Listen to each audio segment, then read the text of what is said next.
to new beginnings," my brother said, raising his glass. My sister smiled sweetly. "And we got you something to help with your new house."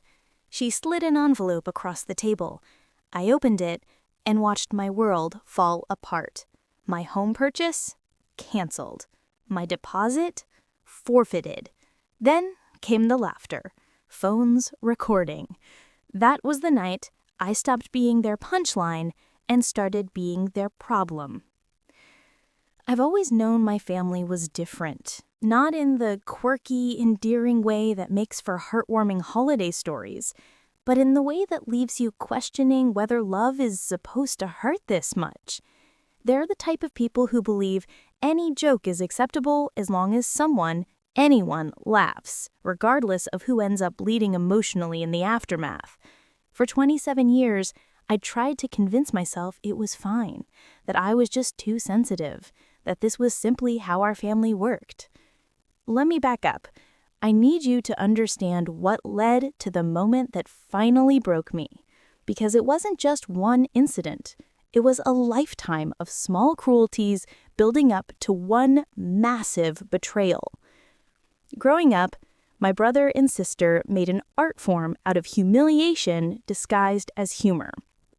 When I was 16 and had my first job interview at a local cafe, excited and nervous in equal measure, my sister accidentally spilled an entire cup of coffee down the front of my only nice outfit, 15 minutes before I had to leave. I showed up late, smelling like French roast with visible stains across my chest. I didn't get the job. They laughed about it for weeks.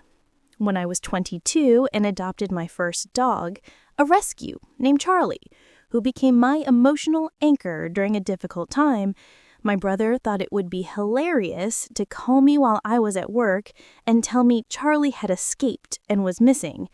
I left work early, drove home in a panic, spent 3 hours searching the neighborhood in tears, only to find my brother lounging on my couch with Charlie asleep beside him. "You should have seen your face on FaceTime," he said, showing me the recording he had taken of my breakdown. Priceless. Each incident followed the same script. They'd do something cruel, I'd react with genuine hurt or fear, they'd laugh and record it, and then they'd tell me I was too sensitive when I tried to explain how much it hurt. Extended family would shake their heads and say things like, "That's just how they are," or "They don't mean anything by it." I learned to smile and nod, to minimize my reactions, to make myself smaller so I wouldn't be such an easy target. But I never learned to make the hurt stop. Despite all of this, or maybe because of it, I poured everything I had into building a life that was mine. A life where I had control, where I could create safety and stability that no one could take away from me as a punchline. I worked 2 jobs through college, picked up freelance work on weekends, skipped vacations and nights out with friends. While my siblings were posting photos from beach trips and concerts, I was transferring money into my savings account and dreaming of the day I could buy my own home. It took me 5 years of relentless saving, but I finally did it. At 27 years old, I closed on my first house, a small 2-bedroom cottage with a backyard and a front porch that got morning sun. It wasn't much by some standards, but to me, it was everything. It represented every sacrifice I'd made, every extra shift I'd worked, every time I'd chosen my future over immediate gratification. I was so proud, I could barely contain it. And despite our complicated history, despite every warning sign that told me to keep this joy to myself, I wanted to share it with my family. Some naive part of me still hoped that this undeniable achievement would finally earn their genuine respect and happiness for me. I should have known better. A few weeks after I moved in, we had a family dinner ostensibly to celebrate my new home. My parents hosted at their house, and everyone seemed to be on their best behavior. My mom made my favorite roast chicken. My dad asked thoughtful questions about the mortgage process and home inspection. My brother and sister congratulated me, asked about my decorating plans, and seemed genuinely interested in this new chapter of my life. I let my guard down. I actually believed this time would be different. Halfway through dinner, after we'd finished eating and were sitting around the table with coffee and dessert, my brother and sister exchanged a look I should have recognized. That conspiratorial glance that preceded every humiliation I'd endured at their hands, but I was too happy, too hopeful to see it coming. "We have a surprise for you," my sister said, producing an envelope from her purse. "To help with the house?" My brother grinned. "Open it. We think you're really going to need this." My heart swelled with unexpected emotion. Maybe I'd been wrong about them. Maybe they'd actually done something kind, something generous to mark this milestone. Maybe they were finally showing me that they cared. I opened the envelope with trembling fingers. Inside was what appeared to be an official legal document on professional letterhead. As I began reading, my vision started to blur. The letter stated that my home purchase had been canceled due to a critical clerical error in the title transfer. The property was being reclaimed by the county and would be resold to another buyer. I had 30 days to vacate. My deposit and closing costs were forfeit due to error originating from my lender. Everything stopped. My ears rang. My hands went numb. This couldn't be real. This couldn't be happening. I just moved in. I just started unpacking. I'd just begun imagining my life in that house. The Christmases I'd host, the garden I'd plant, the sanctuary I'd finally created for myself. It was all gone. "No," I whispered, reading it again, desperately searching for some indication that I'd misunderstood. "No, this can't." And that's when the laughter started. My brother slammed his hand on the table, howling. "Gotcha! Oh my God, your face!" My sister was doubled over, tears streaming down her cheeks from laughing so hard. "You actually believed it. You thought you lost the house." The world came back into focus with sickening clarity. The letterhead was fake. The legal language was fake. The entire thing was an elaborate prank designed specifically to destroy me in my moment of joy. I burst into tears. Not delicate, pretty crying, but ugly, gasping sobs that shook my entire body. The kind of crying that comes from somewhere deep and wounded, from a place that finally understands it will never be safe. This only made them laugh harder. My brother pulled out his phone, showing me that he'd been recording the entire thing. "This is going to get so many views," he said, his thumb already moving toward the share button.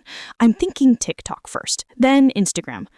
My sister was filming too, capturing my breakdown from another angle. "The way your hands started shaking, that was perfect." I looked at my parents, desperate for someone to intervene, to tell them this was too far. My dad was chuckling awkwardly, looking uncomfortable, but not stopping it. My mom was smiling, shaking her head like this was just typical sibling behavior.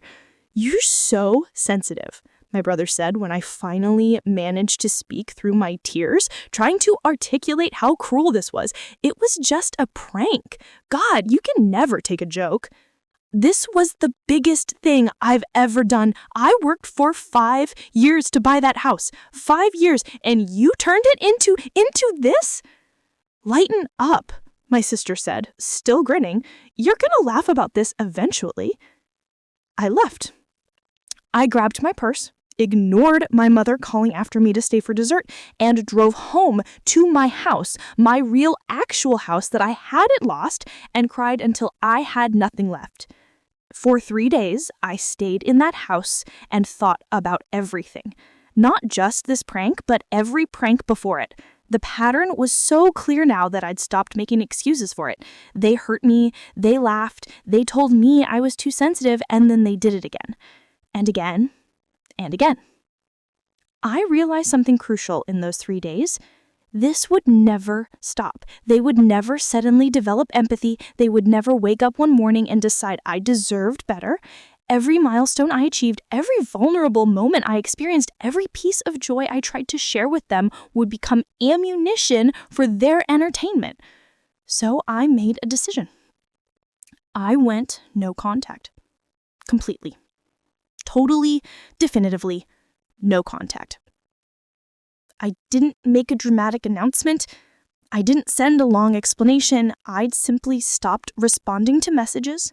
I blocked them on social media. I declined invitations to family events. When my phone rang for their numbers, I let it go to voicemail. The initial silence was blissful. For about 2 weeks, I existed in this peaceful bubble where no one was mocking me or setting me up for humiliation. I decorated my house. I planted flowers in the garden. I invited friends over who actually celebrated my achievement without undermining it. But my family wasn't going to let me go that easily. The messages started small, confused texts from my brother asking why I wasn't responding, irritated calls from my sister demanding to know what my problem was. When I didn't answer those, extended family members began reaching out, saying I was being selfish, that I was tearing the family apart, that I needed to forgive and move on because that's what family does. My mother left a voicemail that nearly broke my resolve. She was crying, her voice thick with emotion, begging me to come back, saying how much she missed me. But notably, not once did she acknowledge what my siblings had done or apologize for allowing it to happen. I held firm. I'd spent 27 years setting myself on fire to keep them warm, and I was done. Then, things escalated. It started about 3 weeks after I went no contact. I was working from home when I heard aggressive knocking at my front door, the kind of pounding that makes your heart race and your hands go clammy. I looked through the peephole and saw my brother and sister standing on my porch. I didn't open the door. "We know you're in there," my brother yelled, pressing his face close to the door. "Stop being such a baby and talk to us." My sister joined in. "You can't ignore us forever. We're family." They pounded on the door for 10 minutes before finally leaving. I sat on my couch, shaking, feeling like the sanctuary I'd worked so hard to create had been violated. But they came back. 3 times that week they showed up unannounced, banging on my door and demanding I talk to them. Each time I ignored them. Each time they got more aggressive. The 4th time they showed up, I watched through my window as they stood on my lawn with their phones out, recording themselves for social media. I could hear them through the walls. "Day 4 of trying to get our sister to see reason," my brother announced to his camera. "She's in there hiding because she can't take a joke." "How long can she keep this up?" my sister laughed, panning her camera toward my house. "Let's see how long she can hide from her own family." This wasn't about reconciliation. This was about control. They were turning my boundaries into their next viral moment, and they weren't going to stop until I gave them the reaction they wanted. I started parking my car in the garage instead of the driveway. I closed all my curtains. I felt like a prisoner in my own home, the home that was supposed to be my escape from exactly this. Then one morning, I woke up to a notification from my security camera. I had installed it after the second uninvited visit, just to have evidence of the harassment. I pulled up the footage from overnight and felt my stomach drop. The video showed my brother and sister approaching my car at 2 a.m., looking around to make sure no one was watching, and then systematically egging it. They threw at least 24 eggs, covering every window, denting the hood with the force of their throws. They filmed themselves doing it, laughing hysterically, clearly drunk or high on their own sense of impunity. Before they left, my sister looked directly at my security camera, smiled, and waved. I sat there with my phone in my hands, watching the footage over and over, and something inside me shifted from hurt to fury. These weren't pranks anymore, if they ever were. This was harassment. This was destruction of property. This was a calculated campaign to punish me for daring to set boundaries. I texted them the video with a simple message. "You crossed a line. This needs to stop now." My brother's response came within minutes. "LOL, you're gonna call the cops on your own family? You're so dramatic." My sister, Oh, please, you're gonna laugh about this one day. Stop being such a victim. That word victim was what finally crystallized everything for me. They wanted me to be a victim. They needed me to be a victim because that's how their entire sense of humor worked. Someone had to be the target, the punchline, the person whose pain was everyone else's entertainment. And I'd played that role my entire life. I was done playing. The next morning, I went to the police station. I brought my security camera footage, screenshots of all their harassing messages, and a detailed timeline of every uninvited visit. I explained that I'd gone no contact with family members who had a history of cruel behavior, and they were now harassing and vandalizing my property. The officer who took my statement was a woman in her 40s who listened without judgment. When she finished, she looked at me with something like recognition in her eyes. She said, "You're not the first person to sit in that chair telling me a story like this, and you won't be the last. Family doesn't give anyone the right to harass or harm you." They opened a case. They reviewed my footage, and 2 days later, police officers visited my brother and sister to deliver an official warning: stay away from me and my property or face potential charges for harassment and vandalism. The reaction was predictable. My phone exploded with messages from my siblings calling me a snitch, a traitor, accusing me of trying to get them arrested over a joke. My brother sent a long text about how I was tearing the family apart, how mom was devastated, how I was being selfish and vindictive. Extended family members I barely knew reached out to tell me I'd gone too far, that I should have just talked it out, that involving the police was a betrayal of family trust. Apparently, setting clear boundaries and protecting myself was worse than years of systematic humiliation and actual criminal behavior. But not everyone sided with them. My aunt, my mother's sister, who had always been kind to me, called to say that she'd seen the security camera footage that I'd shared with the police report. She was horrified. She told me she had always suspected my siblings were cruel to me, but had never witnessed it directly. She said she was proud of me for standing up for myself, and that she'd be there if I needed anything. 2 of my cousins reached out with similar messages, apologizing for not intervening sooner, for not seeing how bad it really was. My dad sent a text that simply said, "I understand why you did this. I'm sorry we didn't protect you better." That message made me cry more than anything else had, because it was an acknowledgement, finally, that what I had experienced wasn't normal or acceptable, that I hadn't been too sensitive or dramatic, that I deserved protection I never received. The police warning worked. My siblings stopped showing up at my house, the harassment messages slowed to a trickle, and then stopped entirely. For the first time in my life, I had genuine peace.